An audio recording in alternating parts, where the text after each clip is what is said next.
अक्सा, आप जो है वो एचआर के इवेंट्स कराती हैं, एच मतलब कि यू सी पीपल एक्चुअली, उनकी फैमिलीज, उनके बच्चे, उनके साथ आपकी कम्युनिकेशन स्किल्स होती हैं। किस तरह से लेके आप चलती हैं? What are you planning, what are you doing these days?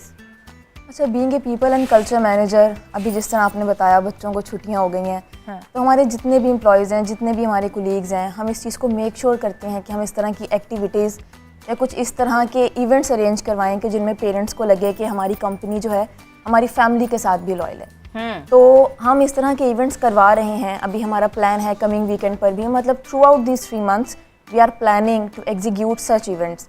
तो इसमें हमारी कोशिश ये है कि जितने मेंटल हेल्थ रिलेटेड इवेंट्स हैं, ठीक है बच्चे एक्टिविटीज़ करते हैं, समर कैंप्स पर भी जाते हैं, होमवर्क भी चल रहे हैं, बट वी मेक श्योर कि कुछ मेंटल हेल्थ रिलेटेड एक्टिविटीज़ हों जिनमें उन्हें पॉजिटिव और कुछ कंस्ट्रक्टिव एक्टिविटीज़ करने का मौका मिले। तो चूंकि हमारी यूके बेस्ड कंपनी है, तो हमारी जितनी भी पॉलिसीज़ हैं, जितने भी हमारे प्रोसीजर हैं, वो वहाँ के ही यहाँ पे इम्प्लीमेंट होते हैं। SOPs आपके इम्प्लीमेंट होते हैं। एग्जैक्टली। तो इस चीज़ को हम बहुत ज़्यादा उसमें रखते हैं खातिर में कि जो हमारे एम्प्लॉयज़ कौन से हो रहे हैं उसमें, how do you relate child and the parent? या उसमें हमारी basically parents child related activities ही हैं। अभी जो हमारा कमिंग वीकेंड आ रहा है उसमें हम पूल पार्टीज़ अरेंज करवा रहे हैं, मैंगो पार्टीज़ अरेंज करवा रहे हैं, वाटरमेलन पार्टीज़ हैं। मतलब उन एक्टिविटीज़ के थ्रू हम उनको लेसन्स भी लर्न करवाएंगे कि अगर ये इस तरह के एटिकेट्स हैं, इस तरह की एक्टिविटीज़ हैं, आपने किस तरह इनको अडेप्ट करना है। हमने प्रॉपर ट्रेनर्स इस चीज़ के लिए हायर किए गए हैं जो कि पेरेंट्स के साथ साथ बच्चों को भी गाइड करते हैं। और ये सिर्फ एम्प्लॉयज़ के लिए हैं? यस, ये सिर्फ एम्प्लॉयज़ के लिए हैं। यस, और मेरा ख्याल है ये बहुत एक अच्छा कल्चर है कि एम्प्लॉयज़ के साथ साथ हम उनकी फैमिली का भी ख्याल रखते हैं। मतलब इट्स अ 2-way ट्रैफिक कि हम खाली ये बच्चों से नहीं एक्सपेक्ट कर सकते, जैसे भी सर ने बात की कि वो खाली अच्छा मतलब तमीज़ का मुजाहरा करेंगे, ये हम पेरेंट्स से भी एक्सपेक्ट करते हैं। अगर पेरेंट्स इस चीज़ को मेक श्योर करेंगे कि हमने बच्चों के साथ रिस्पेक्ट से बात करनी है, तो इन रिटर्न आपको रिस्पेक्ट ही मिलेगी। तो throughout these 3 months we are planning कि हम कुछ इस तरह की एक्टिविटीज़ कराएं जिसमें बच्चे जो हैं पेरेंट्स के साथ प्लस कंपनी के साथ जेल इन हो जाएं। और मल्टीपल इस तरह की एक्टिविटीज़ होंगी जिसमें उनको पता लगेगा कि मार्केट में क्या चीज़ नहीं आ रही है। हम चैट जीपीटी पे बहुत उनको एक्टिविटीज़ पे ट्रेनिंग दे रहे हैं, एआई से रिलेटेड, कि वो सारा टाइम जो है गेमिंग्स में और मोबाइल फ़ोन्स में और उसमें ना लगे रहें। तो जितनी ज़्यादा कंस्ट्रक्टिव एक्टिविटीज़ वो यूज़ करेंगे तो आई थिंक उतनी ही प्रोडक्टिविटी आएगी। अक्सा, आप पेरेंट चाइल्ड रिलेशनशिप पे काम कर रही हैं, आपने क्या देखा है and what you are trying to do जो कि अब नहीं हो रहा या आप करवा रही हैं? अच्छा है ना, इसमें थोड़ा सा ना हमारी नॉर्म्स का काफ़ी ज़्यादा आ जाता है। हमारे टाइम पे हमारे रोल मॉडल्स बिल्कुल डिफरेंट थे। जैसे भी सर बता रहे थे, एक स्कूल ड्रॉप आउट जो है वो आजकल के बच्चों के रोल मॉडल्स बन गए हैं। तो यहाँ पे पेरेंट्स की काउंसलिंग करना बहुत ज़्यादा ज़रूरी है। ठीक है, बच्चा सारा दिन यूट्यूब देख रहा है, टिकटॉक देख रहा है, डजंट मीन कि अगर 1 या 2 लोग अपनी डोमेन में डॉलर्स में अर्न कर रहे हैं तो उसका हरगिज़ ये मतलब नहीं है कि हम भी उसी राह पे चलते हुए उतना अर्न करेंगे।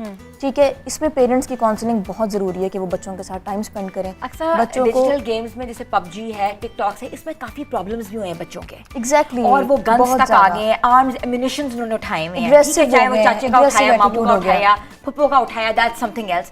बट इन चीज़ों को कैसे वी कैन कर्ब, ये मुझे बताएं। क्या इस पे पेरेंट कंट्रोल हो सकता है? क्या गवर्नमेंट पॉलिसी आ सकती है? Something about it. बिल्कुल ऐसे ही है, गवर्नमेंट पॉलिसीज़ तो डेफिनेटली आनी चाहिए, बट पेरेंट्स का इसमें सबसे ज़्यादा रोल है।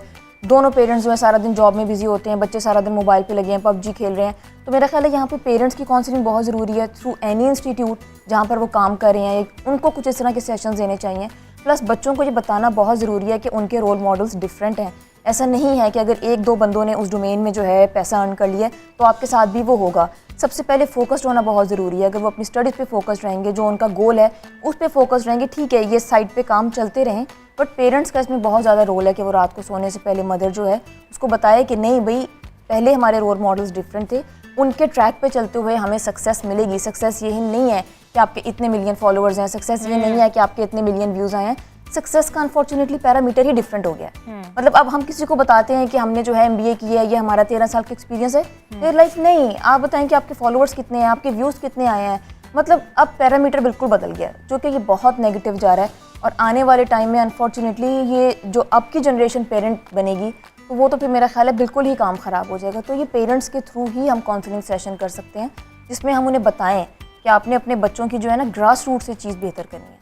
अक्सर कम्युनिटी बिल्डिंग, सोशल सर्विसेज, अगर वही वाली बात है कि बुक पैक्स पकड़ाने से बेहतर है सोशल सर्विसेज के ऊपर काम किया जाए। उनको बताया जाए जी आज आप SOS विलेज जाएं, आज आप फाउंटेन हाउस जाएं, आज आप जू जाएं, एनिमल्स को देखें, you can do so much to create.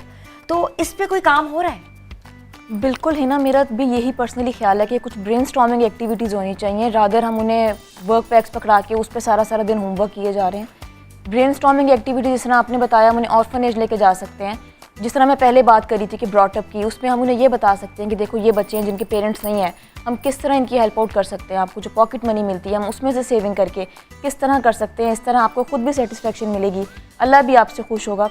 दूसरी बात आपने की थी कि बच्चे अक्सर चुप हो जाते हैं, आगे से कोई रिस्पॉन्स नहीं करते पब्लिक स्पीकिंग में. या तो I think there could be some kind of childhood traumas जिनको पेरेंट्स कभी एड्रेस नहीं कर पाते. और हमारे यहाँ तो इस चीज़ को बिल्कुल ही नहीं केटर किया जाता कि बच्चा किस चीज़ से गुजर रहा है, स्कूल में उसे कौन बुली कर रहा है, जिसकी वजह से वो बिल्कुल चुप हो गया, खामोश हो गया, नहीं रिस्पॉन्स कर रहा. तो अगेन पेरेंट्स का इसमें बहुत ज़्यादा रोल है कि वो इन 3 महीनों में बच्चों के साथ बॉन्डिंग इतनी स्ट्रॉन्ग कर लें कि बच्चा उसको अपने दिल की हर बात बताए कि मुझे किसी ने कुछ कहा है. एक्सपोजर बहुत मैटर करता है. अच्छा, वो जो नेचर बनाया है दैट्स वेरी डिफरेंट. मैंने नॉर्मली नहीं देखा बच्चा नेचर बनाता है, लेकिन पूरा नेचर बनाया है. सी के ऊपर trees and birds are flying. So this was like a nature lover. We can relate, basically हम लोग रिलेट कर सकते हैं अपने बच्चों को कि किसका इंटरेस्ट किधर है. एग्जैक्टली. और अगर हम स्पेशली छुट्टियों में बच्चों को हिल स्टेशन पे लेके जाएं तो बच्चों का जो इमेज माइंड में है वो और क्लियर होगा कि ये जो हम ड्राइंग कर रहे हैं तो नेचर वाकई की इतनी खूबसूरत चीज़ है. प्लस हमारी इस तरह की ड्राइव्स होती हैं जिसमें हम ट्रीज़ पे फोकस करते हैं, हम प्लांट्स उनसे उगवाते हैं, हम इस तरह की मतलब इस तरह की एक्टिविटीज़ भी बहुत कंस्ट्रक्टिव हैं. इसी तरह बच्चे के माइंड में आएगा कि नहीं नेचर भी कितनी मस्ट है हमारे लिए, ट्रीज़ हमारे लिए कितने मस्ट हैं कि ऑक्सीजन हमें प्रोवाइड करते हैं या इनका काटना गलत है. वही आप जो कब से एक ही बात पे फोकस करी हैं कि हर एक्टिविटी में कुछ ऐसा होना चाहिए जिससे उनकी लर्निंग हो. तो यही वो चीज़ है कि जिनसे हर चीज़ में उनकी लर्निंग हो रही है और पेरेंट्स को चाहिए कि वो इस तरह की एक्टिविटीज़ पे फोकस